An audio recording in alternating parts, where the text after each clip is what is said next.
విమర్శలు అందుకోని సెలబ్రిటీలు ఉండరు. ఏదో ఒక సందర్భంలో, ఏదో ఒక సినిమా రూపంలో వారు విమర్శల పాలవుతూనే ఉంటారు.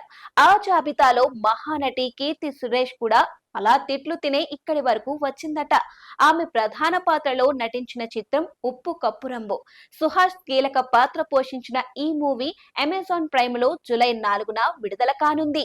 ఈ సందర్భంగా ఓ ఇంటర్వ్యూలో కీర్తి సురేష్ తనను బాధ పెట్టిన ఓ సంఘటనను చెప్పుకొచ్చింది. ప్రియదర్శన్ సార్ డైరెక్ట్ చేసిన మలయాళ చిత్రం గీతాంజలితో కథానాయికగా నా జర్నీ మొదలైంది.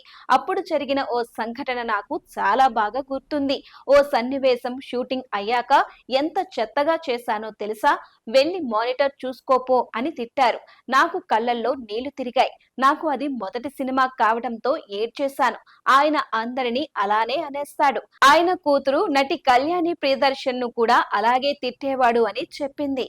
ఉప్పు కప్పు రంబు డైరెక్టర్ అనీస్ శశి మాత్రం నటీనటులకు చాలా స్వేచ్ఛ ఇస్తాడు. ఈయన ఆవేశంతో తిట్టే వరకు పరిస్థితులు చేయి దాటిపోనివ్వను. అప్పటికే ఆయన చెప్పిన సీన్ లో బాగా నటిస్తాను. ఇంకో విషయం ఏంటంటే ఈ డైరెక్టర్ మంచి నటుడు కూడా.